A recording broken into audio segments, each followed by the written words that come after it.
Mesdames, Messieurs, bonsoir, bienvenue dans Espace Vérité, premier numéro. Et notre invité est Monsieur Mohamed Agamani, ancien Premier ministre du Mali. Avec notre invité, Mesdames, Messieurs, nous allons parler aujourd'hui des DDR et nous allons parler aussi des réorganisations administratives de découpage territorial.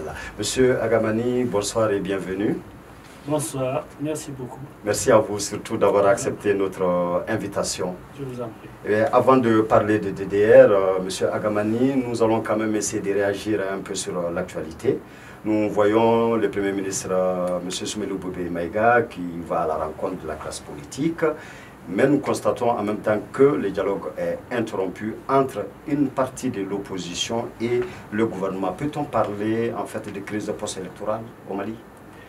Tout d'abord, je vous remercie pour m'avoir reçu à votre plateau intitulé Espace Vérité. Je souhaite que dans ce pays où la vérité a toujours été de mise, a toujours triomphé, ce qui nous a permis de connaître beaucoup de stabilité, beaucoup de cohabitation, beaucoup de passivité dans notre pays, aujourd'hui retrouve sa place dans ce pays qui connaît une crise depuis 2012, des plus dangereuses pour la stabilité et l'existence même du pays. Ceci étant, pour en revenir à votre sujet, effectivement, une des conséquences de cette crise, c'est justement les perturbations qui ont suivi l'élection présidentielle dernière. Bon, c'est de bonne guerre, c'est dans la pratique de la démocratie, mais je crois que même en toute démocratie, il y a des règles. Et ces règles, quand le jeu démocratique est terminé, les perdants acceptent le jeu et continuent donc à jouer leur opposition, leur partition, dans le cadre, disons, du respect des principes démocratiques et du respect aussi des institutions du pays sans lequel il n'y aura pas de fonctionnement. Respect des institutions, respect en fait de notre pays, nous voulons tous la paix. Monsieur Agamani, qu'est-ce que vous auriez proposé pour que en fait vraiment la classe politique dans sa majorité puisse se serrer les mains pour le Mali? Moi je crois qu'il faut qu'on réinstaure le dialogue. C'est là où je salue l'initiative de monsieur le Premier ministre de contacter même les membres les plus durs de l'opposition pour essayer de créer ces conditions de dialogue à partir desquelles nous pouvons trouver les solutions aux problèmes les plus difficiles qui opposent d'abord les partis politiques, mais il y a plus que les problèmes qui opposent les partis politiques, il y a le Mali qui est en jeu. Et ça c'est plus important. Je crois qu'il faut absolument qu'on y réfléchisse beaucoup plus que des problèmes d'opposition des partis politiques pour la recherche disons, des postes, soit à la présidence ou en tout cas des postes électifs. D'accord, de toute la façon avec vous, nous allons essayer de réfléchir encore plus et nous allons parler maintenant de DDR, désarmement, démobilisation, réinsertion. En fait, tout DDR attendu depuis 2015, mais dont la mise en route a commencé très récemment compte tenu de la faible affluence en fait, des combattants. Peut-on dire que le DDR, maintenant appelé DDR accéléré, va être vraiment quelque chose qui va vraiment bien réussir? Va-t-il pouvoir amener les combattants vraiment carrément déposer les armes?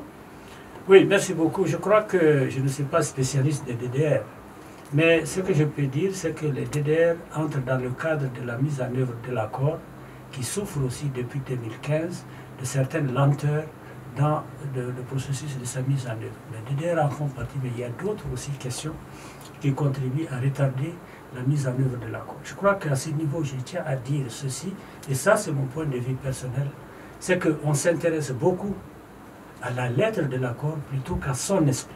L'esprit de l'accord est assez clair.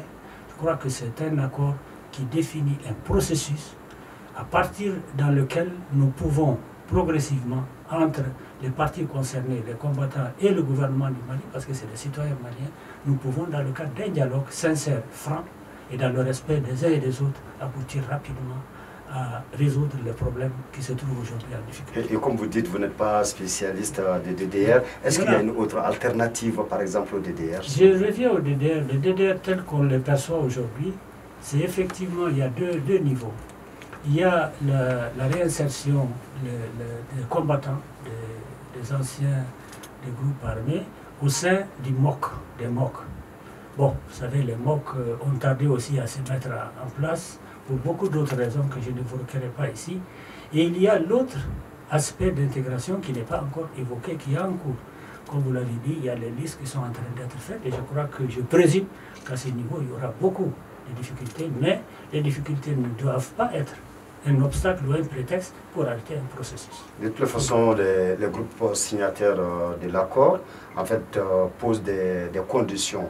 Des conditions parmi lesquelles nous avons le grade de traitement et nous avons aussi la prise en charge des combattants décédés lors de l'attentat du camp du MOC, mécanisme opérationnel de coordination à Gao. Est-ce que vous trouvez que ces revendications sont légitimes? Je ne suis pas dans la peau de ces combattants, je n'ai jamais appartenu à aucun groupe et quelconque, mais ce que je peux vous dire, mon sentiment personnel, c'est que d'abord il n'y a pas de différence, de discrimination à faire entre les combattants morts dans le cadre de l'incident que je respecte beaucoup, dont je respecte la mémoire, du MOC, mais il y a eu beaucoup d'autres combattants qui sont tombés ailleurs. Il y a eu des populations innocentes aussi qui sont tombées par des balles tirées à partir de ces événements. Je crois qu'il faut absolument faire très attention. Et deuxièmement, je pense que l'intégration, quel que soit, en tout cas c'est mon point de vue, l'intégration doit faire l'objet disons, des conditions sélectives, des conditions de l'intégration qui sont définies pour chaque corps en fonction de la disponibilité, de la compétence et du caractère, du profil que les combattants doivent occuper. Il ne sert à rien de prendre un général à qui on a donné les galons pendant la rébellion, que de le mettre aussi bien à un poste général de commandement. S'il ne peut pas l'assumer, je crois que ceci n'est pas une bonne chose. Et au centre, le Premier ministre, lors d'une visite, a parlé en fait de DDR spécial concernant le groupe armés. Pensez-vous que ces DDR spéciales pourraient vraiment atténuer le rythme des affrontements intercommunautaires dans le centre du pays? Bon, il les a appelés les DDR, c'est son droit le plus absolu. Il est en train de trouver une solution. Je ne pense pas que le terme DDR soit tellement approprié à ce niveau, mais par contre, il est absolument indispensable qu'on trouve une solution à ces combattants.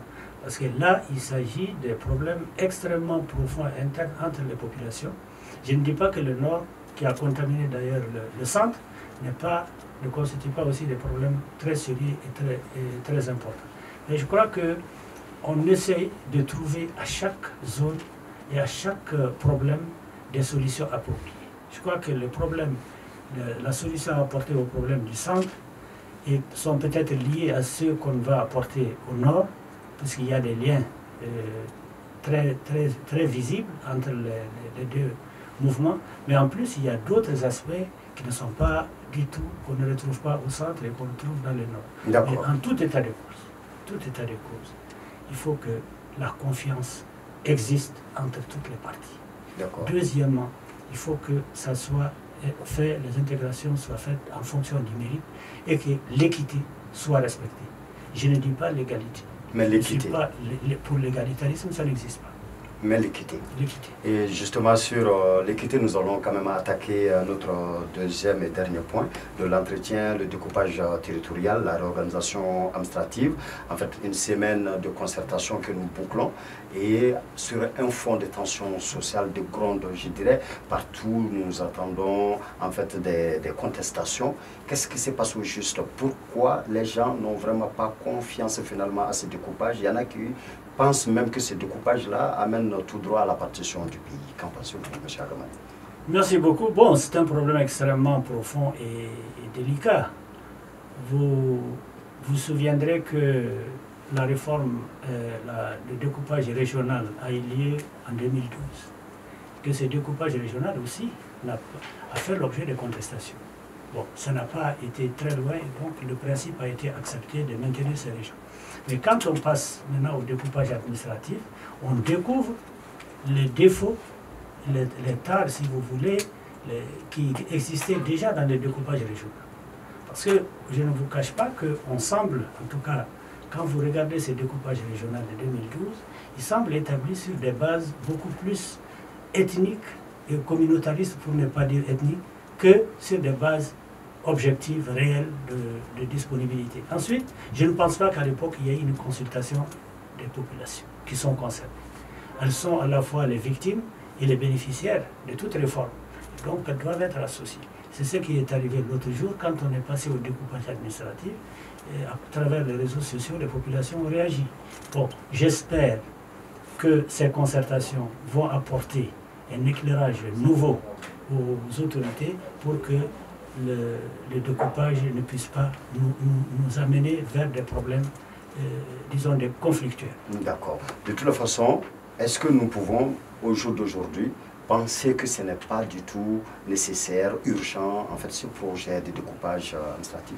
Bon, vous voulez me prendre au mot parce que vous connaissez ma position là-dessus, je peux l'exprimer sans aucune fausse honte. En réalité, je crois qu'à un moment donné, dans toute réforme d'ailleurs, ce n'est pas propre seulement au découpage territorial ni à la situation aux réformes institutionnelles dans le pays. Partout dans le monde, à chaque instant, il y a des moments, des périodes déterminées pour essayer de faire l'évaluation à mi-parcours de ce que l'on a fait. Toutes les réformes qui ont été faites jusqu'à présent, puisque le contexte du Mali a changé, et demain on va encore faire des changements profonds, il conviendrait peut-être de faire l'évaluation avant de s'engager dans de nouvelles réformes. Je prends l'exemple. On a créé 702 communes, 703 communes à partir de 92-93. Où en est-on aujourd'hui? Vous pouvez me dire exactement ces 103 communes, combien ont été mises en place, combien fonctionnent correctement. Alors, au lieu d'augmenter encore, de créer d'autres communes, je crois qu'il est bon de savoir d'abord où est-ce qu'on en est, qu'est-ce qui n'a pas marché, quels sont les problèmes avant de se lancer dans d'autres. Donc, l'évaluation est absolument, de mon point de vue, indispensable. D'accord. Nous arrivons au terme de notre entretien. M. Agamani, avez-vous un dernier mot? Mon dernier mot, c'est toujours malheureusement le même, qui n'a pas encore, je dis, reçu de réponse tout à fait positive, c'est que je souhaiterais que les Maliens tous, quelle que soit leur appartenance politique, sociale, culturelle, prennent conscience du fait qu'aujourd'hui, ce n'est pas l'esprit partisan qui prévaut, ce n'est pas le nombre de régions, le découpage de ceci ou de cela qui est l'essentiel. L'essentiel aujourd'hui, c'est de se mettre ensemble pour sauver le Mali. Merci. Le Mali court un danger et nous sommes au fond de l'abîme. Il faut absolument que nous prenions conscience de ça et que nous fassions abstraction de nos égos, de nos différences pour pouvoir sauver notre pays. Après, on a le temps de penser à autre chose. Merci beaucoup, M. Agamani. Je vous en prie. Merci. Mesdames, Messieurs, nous arrivons à la fin de ces premiers entretiens avec M. Agamani dans Espace Vérité. La conclusion est que pour le moment, dans l'urgence, nous Maliens, nous devons tout faire pour rester ensemble pour le Mali. Et après, nous aurons le temps pour autre chose. Portez-vous bien, mesdames, messieurs. Nous nous donnons rendez-vous samedi prochain à la même heure et toujours dans Espace Vérité.